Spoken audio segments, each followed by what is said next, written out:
When this dog gave birth, the owners were stunned by what she delivered. The pines whispered that afternoon in Montana, their tall silhouettes swaying gently as if to share secrets with the wind. Below their watchful boughs, nestled at the edge of the forest line, sat the Whispering Pines Animal Sanctuary, an old timber-framed lodge converted into a haven for the lost, the wounded, and the forgotten. David and Claire Reynolds had built it 10 years ago with sweat, tears, and unwavering hope. It had become not only a shelter for animals, but a place of healing for humans too, those whose lives had unraveled just enough to need the quiet strength of another beating heart, even if it had four legs. Inside the main lodge, the soft hum of a heater buzzed through the wooden walls.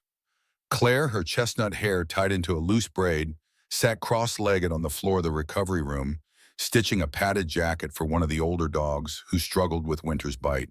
A mug of mint tea steamed beside her. Across the room, Sophie, the sanctuary's ever-organized manager, was meticulously arranging food schedules on a chalkboard, each name carefully written, each calorie calculated. They were deep into the rhythm of their afternoon when the phone rang, slicing through the piece like a pebble skimming across still water.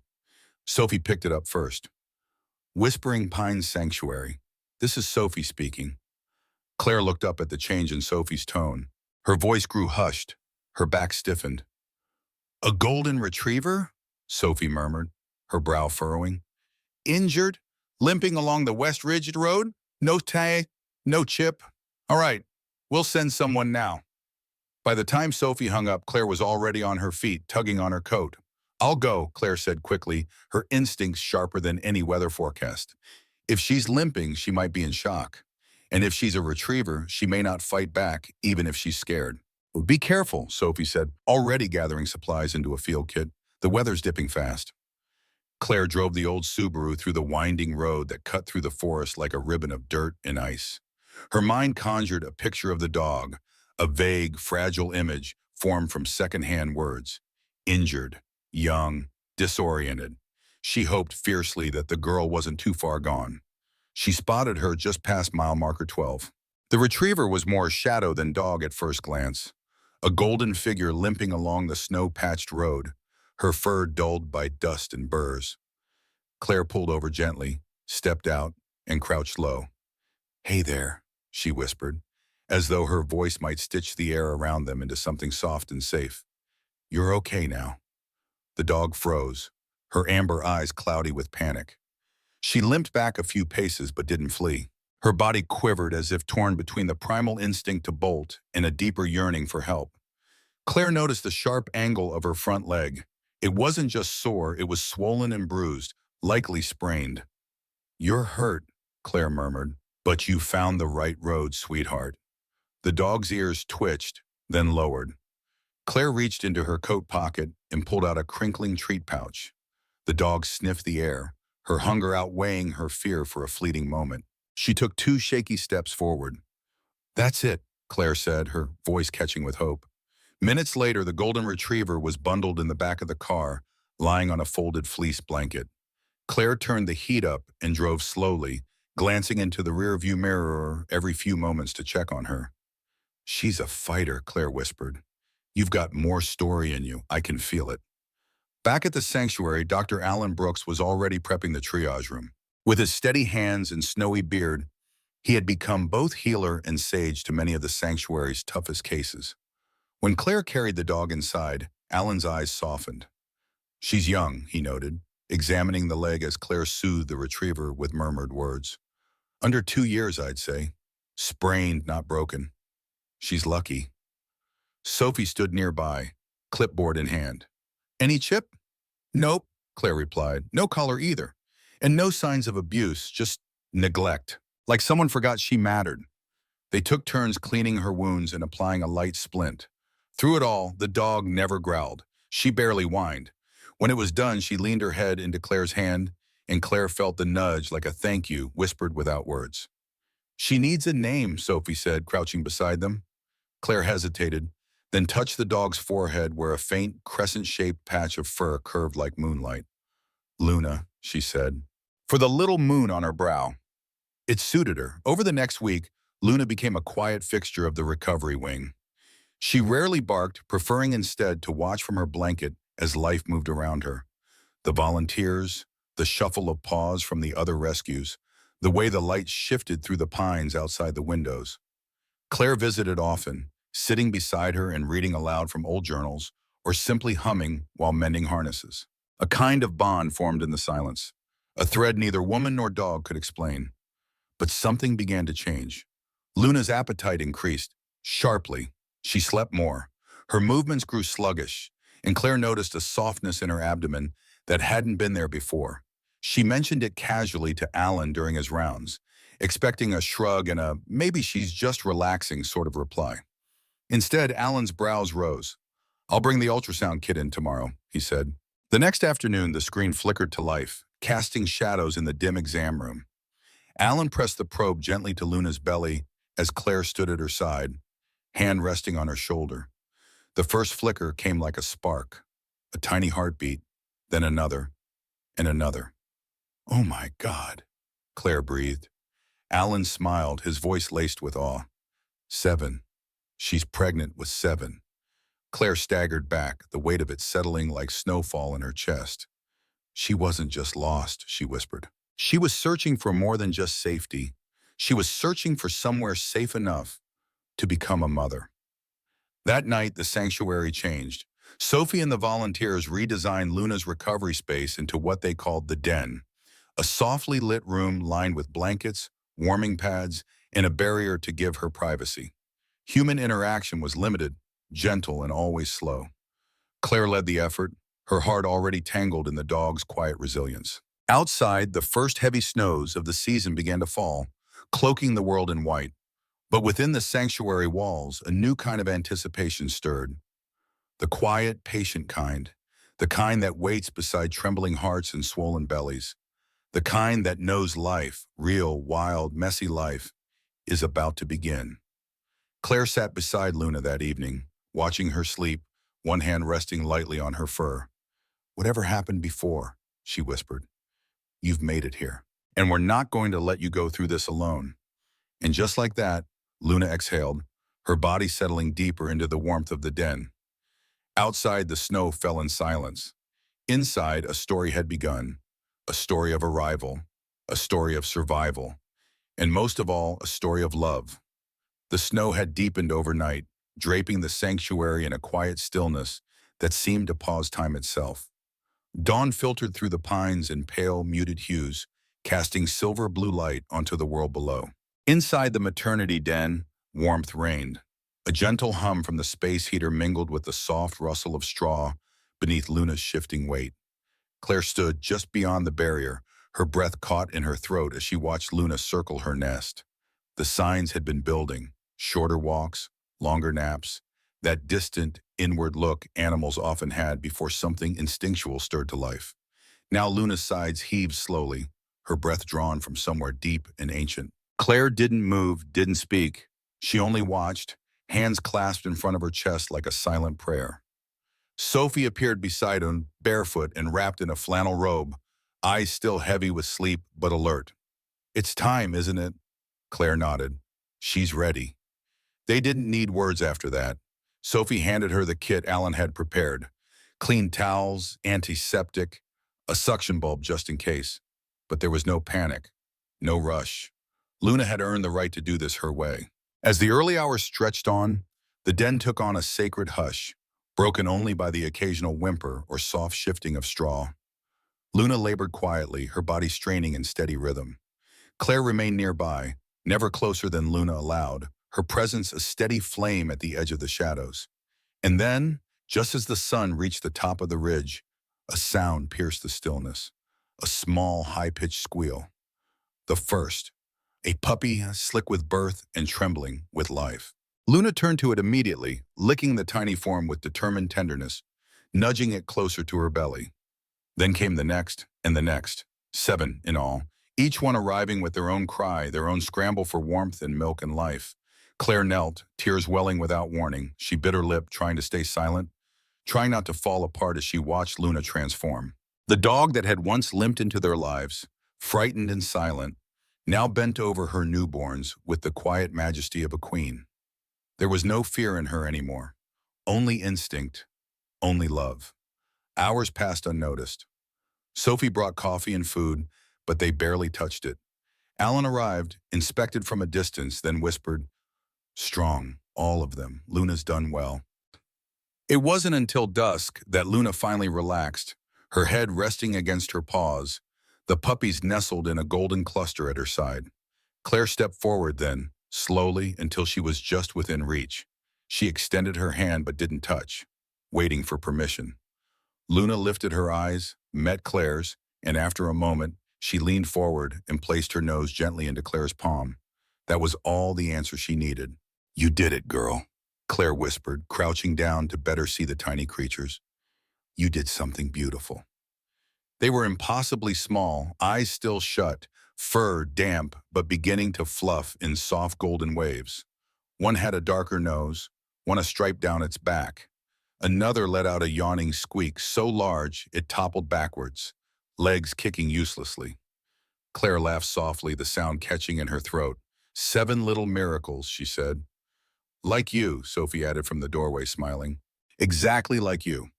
In the days that followed, the sanctuary's rhythm shifted around its newest arrivals. The maternity den became the heart of the building. No one entered without a soft voice. No one left without a glance back. Volunteers adjusted their schedules, reducing noise, dimming lights. Sophie created a feeding chart to track Luna's recovery and milk production. Alan dropped by daily to monitor progress, though more often he simply stood at the edge of the room and watched with a reverent stillness, as if afraid to disturb something sacred. Claire spent hours at Luna's side, talking to her about nothing and everything, about the people who had let her down and the ones who never would, about how much she reminded her of herself, guarded, cautious, but full of a hidden strength. Luna listened without interruption, her eyes half-lidded, her puppies squirming in contented chaos beside her. Claire began to name them, not out loud, not officially. Sophie warned against early attachment, reminding her they'd eventually be adopted. But in her heart, she named them anyway. The firstborn, bold and always searching for a teat, became Scout. The smallest, who often got pushed aside, she called Wren. The one with the quietest cry, Basil. There was a confidence in the second largest that suited the name Leo, and a soft-eyed one she called Olive. The two twins, nearly indistinguishable, became Finch and Clover.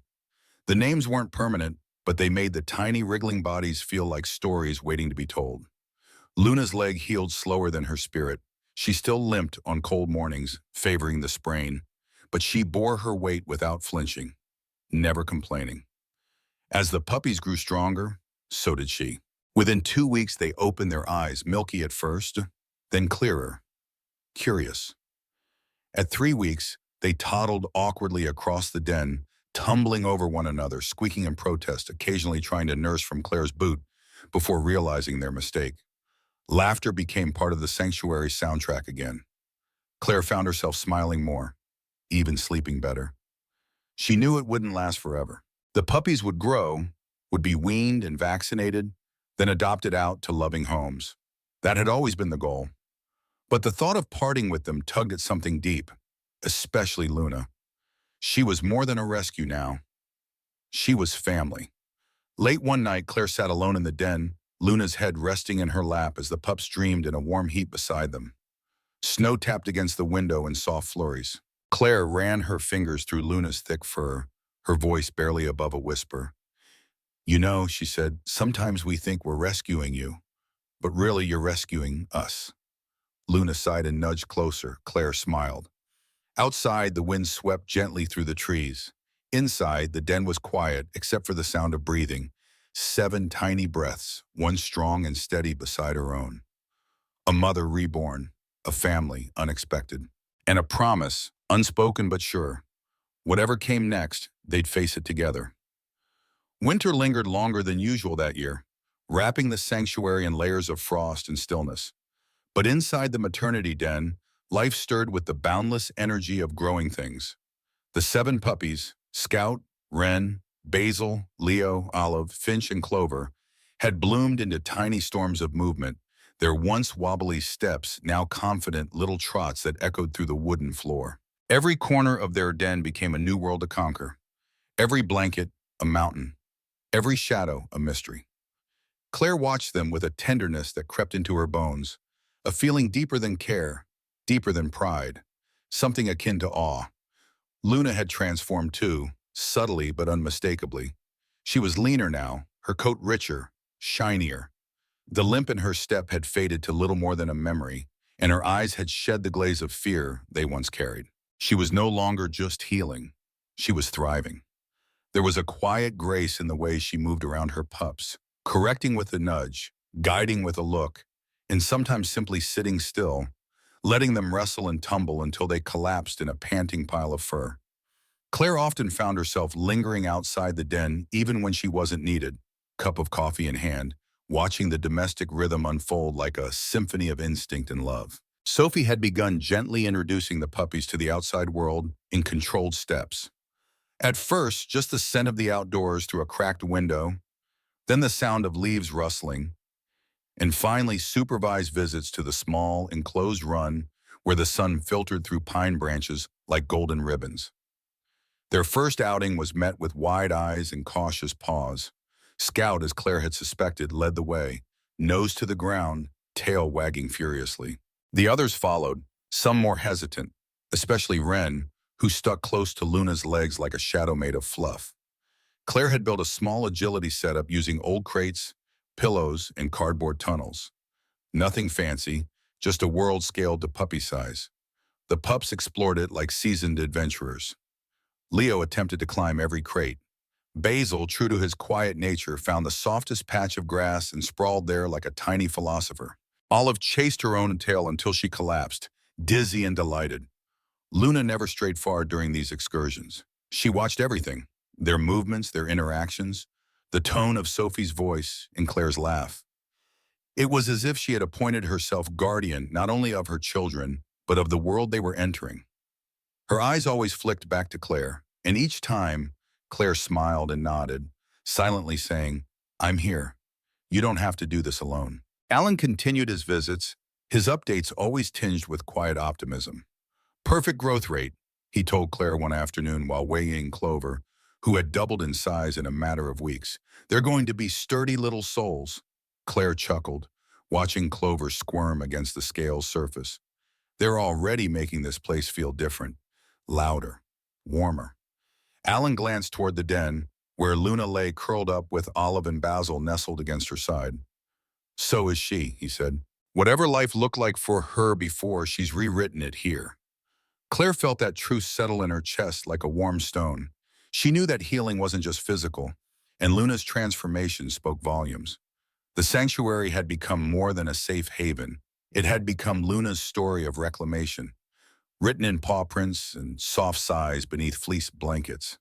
But as the days lengthened and the frost began to retreat from the edges of the forest, change loomed. The puppies would soon be old enough for their first round of vaccines, and after that, socialization visits, meet and greets, applications, and eventually, goodbyes. Claire dreaded the thought even as she prepared for it. Sophie and the volunteer team began documenting each puppy's personality in detail, photographing them for the adoption site and reaching out to their network of pre-approved families. Claire helped, of course, but with every photo she uploaded, every sentence she typed, gentle, affectionate, curious, eager, she felt as if she were giving away pieces of something precious. Luna seemed to sense the shift. One evening, long after the sun had dipped below the ridge and the sanctuary lights cast soft amber pools across the floors, Claire sat alone in the den with her. The puppies were sprawled across their favorite blanket, tiny bodies twitching with dreams. Luna lay nearby, her head resting on Claire's knee. "They'll go soon," Claire murmured, her fingers weaving absent patterns through Luna's fur. "And they'll be safe. They'll be loved." Luna didn't move, but she exhaled deeply, her breath warm against Claire's skin. "You did all of this," Claire whispered. "You saved them." There were no answers in the silence that followed, only the steady rhythm of puppy breaths and the low hum of a sanctuary finding its nighttime peace. When Claire finally rose to leave, Luna followed her to the edge of the den and stopped. Her eyes met Claire's, searching, waiting. Without thinking, Claire knelt and pressed her forehead to Luna's. "You have a home here," she said, "always." The next weeks passed in a blur of milestones. Scout was the first to find a home, an active couple with a cabin near Glacier Park, eager for a trail companion. Olive went to a retired teacher who taught piano in her sunroom and promised lullabies for nap times. Leo's adopter was a park ranger. Ren's a quiet widow with a garden big enough for exploring. Basil went last to a family with 3 children and a dog who had recently lost her own litter. Each adoption was bittersweet, filled with joy shadowed by something quieter, a kind of mourning that lingered in the hallway after each family drove away. Claire kept her brave face on for the pups and the team, but Sophie could see the strain. "You okay?" she asked one morning, finding Claire in the laundry room folding Luna's old blanket. Claire stared at it for a long moment before answering. "They're gone. They're loved," Sophie replied gently, "and that's what we promised them." Claire nodded, blinking quickly. "I know, it's just, when they were all here, it felt like the world made a little more sense." Sophie placed a hand on her shoulder. "It still does. It's just quieter now." That night, Claire returned to the den to find Luna lying alone, her head resting on the spot where the puppies had once slept. The silence in the room was different now, heavier. Claire sat down beside her and waited. After a long pause, Luna crawled forward, pressing her body against Claire's side. It was the first time she had sought comfort without invitation. Claire wrapped her arms around her and whispered, "You're not just their mother, Luna. You're mine too, in a way." Outside, spring had begun its slow bloom. Buds crept along branches, and the air held a softness that promised new beginnings. Inside, Luna and Claire sat in the silence left behind by 7 small miracles, hearts full of ache and gratitude, their story still unfolding, one quiet moment at a time. The days that followed felt hollow at first, like echoes of a song that had ended too soon. Without the puppies tumbling across the floor or yipping at each other in playful chaos, the sanctuary settled into a quieter rhythm. The maternity den, once a haven of life and sound, had grown still. Blankets lay untouched. The little crate Claire had reinforced with love and laughter now stood open and empty. Claire found herself visiting it more than necessary, as though some part of her still expected to see tiny paws peeking out from beneath the fleece or to hear the soft rustle of dreams in progress. Instead, she found only memory. Luna noticed too. The first few days, she paced the den each morning, pausing at every corner, sniffing every blanket, her eyes scanning the space as if hoping the scent of her pups would summon their return. She'd sit in the doorway after breakfast, ears alert, eyes distant, not quite sad, but not quite whole either. Claire stayed close through it all. She didn't try to distract Luna with toys or treats or trips outside. She simply sat with her, shoulder to shoulder, sometimes speaking in whispers, other times saying nothing at all. It was a companionship forged not just in rescue, but in grief, in letting go of something precious, in surviving the ache that followed. The sanctuary's routine began to return to its normal cadence. New animals arrived, 2 elderly barn cats, a goat with a limp, and a shy black Labrador who flinched at sudden movements. Sophie welcomed them all with her usual steadiness, but even she moved through the halls a little slower, as if the absence of 7 tiny lives had stretched the space wider. It was Dr. Alan Brooks who first suggested the idea one breezy afternoon, leaning against the paddock fence with Claire while they watched the Labrador finally approach a volunteer without recoiling. "You ever think about keeping her?" he asked casually, nodding toward the main lodge where Luna lay sunbathing near the porch. Claire followed his gaze, heart already answering before her mind could form the words. Luna was stretched out in the last rays of sunlight, her body relaxed, her ears flicking only occasionally at the breeze. She looked peaceful, but Claire had come to recognize that subtle thread of longing that hadn't quite unraveled. "All the time," Claire admitted, "but I keep thinking maybe someone out there, someone with more time, more space, could offer her something better." Alan smiled, not unkindly. "Sometimes what they need isn't more space, it's more of the right person." Claire was quiet for a while. She watched as Luna rolled onto her side, letting out a long sigh and stretched her legs into the soft grass. "She chose us first, didn't she?" "Or fate did," Alan said. "Either way, she's waiting for you to make it permanent." That evening, Claire sat on the porch steps, Luna nestled beside her, head resting on her lap. The pines whispered as the wind combed through their branches, casting shifting shadows across the yard. Claire ran her fingers slowly behind Luna's ears. "I don't want you to go." she said quietly. I think you already know that. But I've been trying to do what's best for you. That's always been the rule. Luna blinked up at her, eyes steady, warm. But what if this is what's best? Claire continued. What if we already found it? There was no bark, no tail wag, just the gentle weight of Luna's head pressed into her leg, and Claire understood. The next morning, she called Sophie into the office. The desk was still cluttered with intake files and a stack of unopened mail, but Claire didn't hesitate. I want to make it official, she said. Luna, she's staying. I'm adopting her. Sophie didn't look surprised. Her lips curved into the softest of smiles. Took you long enough. Paperwork was filed that same day. Luna's name was transferred from the intake logs to the sanctuary's permanent residence list. Claire added her to the internal veterinary chart, updated her medical records, and hung a small brass tag on Luna's collar engraved with her name and Claire's number. It felt like claiming something sacred. Not as possession, but as family. That weekend, the sanctuary threw its first small adoption celebration in nearly 2 years. It wasn't for the puppies, they were long gone, but for Luna, for the journey she had survived, for the home she had found. Volunteers brought homemade treats. Sophie baked a dog-safe carrot cake shaped like a bone. Alan brought a Polaroid camera and snapped a photo of Claire and Luna standing beneath the pine archway out front. Luna's tongue was mid-lick, and Claire was laughing, caught in a moment that seemed too joyful to be anything but real. The photo was pinned to the sanctuary's bulletin board with a gold thumbtack, a beacon of what love and patience could create. That night, after the last of the guests had gone and the moon rose over the treetops, Claire and Luna sat beside the fireplace, its amber glow flickering across the walls. The old fleece blanket, the one from the maternity den, was spread across the floor.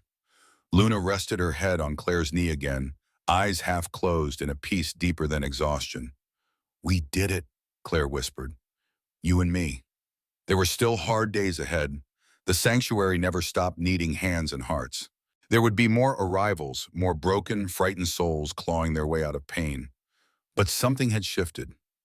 Claire had found more than just a tear in the snow. She had found a companion, a mirror, a reminder that healing wasn't always loud or triumphant. Sometimes it was quiet, sometimes it had amber eyes and a crescent moon on its brow. And sometimes it curled up beside you after the world had gone to sleep, reminding you that second chances weren't just for the ones you rescued, but for the ones doing the rescuing too. Spring arrived in earnest, brushing the sanctuary in soft greens and wildflowers that burst from the earth like secrets finally brave enough to speak. The pine trees stood taller now, or perhaps it was just the way the light hit them, no longer shrouded in winter's hush, but touched with gold and movement. Whispering pines came alive with the turn of the season. Birds nesting in the rafters of the barn, bees humming lazily near the greenhouse Claire and Sophie had restored the previous summer, and animals stirring with the quiet hope that always bloomed after long dormancy. Luna adjusted to this new rhythm seamlessly, as if she'd always been part of it. She trotted beside Claire during morning rounds, tail swaying gently, alert but at peace. The limp in her gait had all but disappeared, replaced by a confident step that left paw prints like signatures in the muddy earth. She no longer shied from the volunteers or ducked her head at sudden movement. Instead, she met everyone with a measured calm, a silent grace that seemed to steady even the most nervous of newcomers, animal or human. Word of her journey had spread beyond the sanctuary, woven into newsletters and updates and whispered through adoption meet and greets. That's Luna, people would say in hushed tones as if she were both myth and miracle.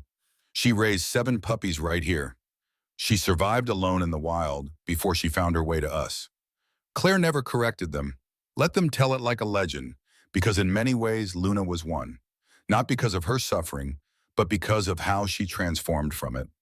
Healing wasn't always a return to what had been lost.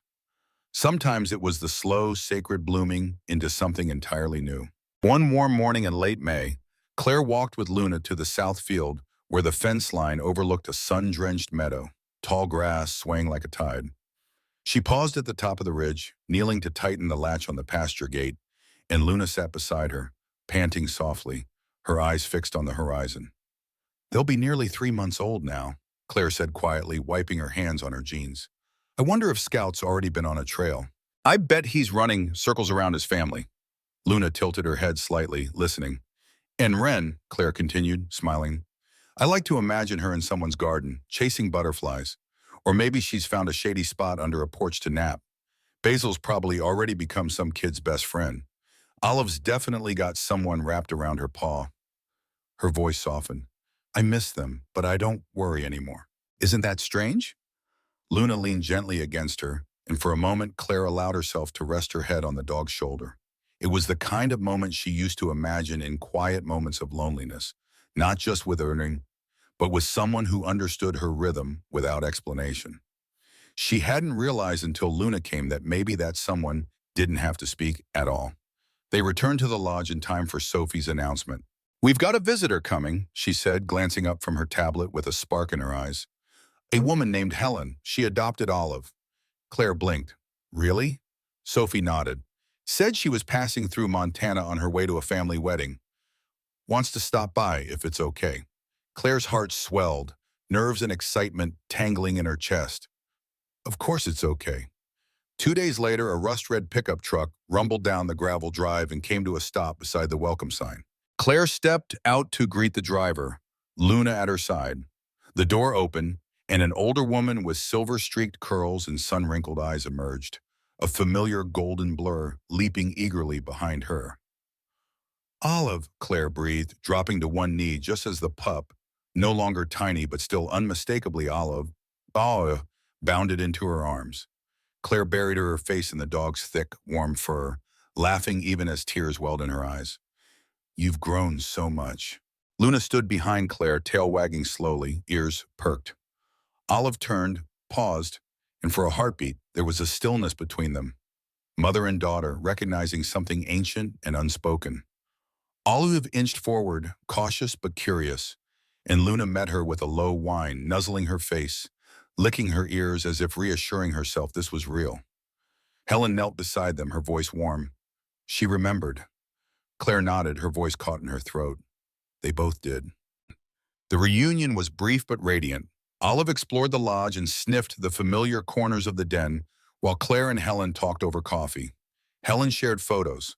Olive lounging in a hammock perched on a paddleboard, sleeping with her head in Helen's lap. She's bold, Helen said fondly, but gentle, loyal.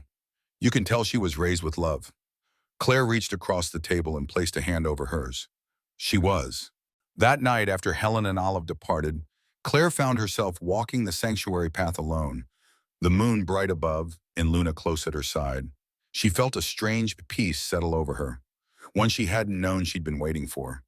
It wasn't just that Olive was safe or happy, it was that part of Luna's story had circled back, whispered through fur and memory and Mother's touch, and brought closure in a way nothing else could have. Summer arrived with all its warmth and work. The sanctuary grew busier, as it always did in the warmer months. But Claire never forgot the winter that Luna arrived, or the quiet miracle of those weeks spent watching life unfurl from the edge of despair. She wrote about it often, sometimes in the sanctuary journal, sometimes in the letters she never sent, addressed to a future version of herself who might one day forget how much this had all meant. And on the first anniversary of Luna's arrival, Claire and Sophie hosted a community day, picnics on the grass, face painting for children, a small memorial garden unveiled with 7 flowering plants, each marked by a small wooden sign bearing a name: Scout, Wren, Basil, Leo, Olive, Finch, Clover. The families who had adopted the pups came too, one by one. Photos were exchanged, stories shared. There were hugs and tears and laughter that rose into the sky like offerings. Luna sat at Claire's feet through it all, serene and proud. She accepted every pat, every treat, every whispered thank you. And when it was over and the sun dipped low behind the trees, Claire led Luna back into the den, their den, and lay beside her on the fleece blanket that had never been packed away. You brought them into this world, she whispered, and you brought me back into mine. Luna rested her head on Claire's chest, her breath steady. Together, they closed their eyes. Outside, the wind carried the scent of pine and possibility. Inside, the sanctuary glowed with quiet light. And in that final moment of the day, with no fear left in her heart and nothing but love surrounding her. Luna slept in the only place she had ever truly belonged, home.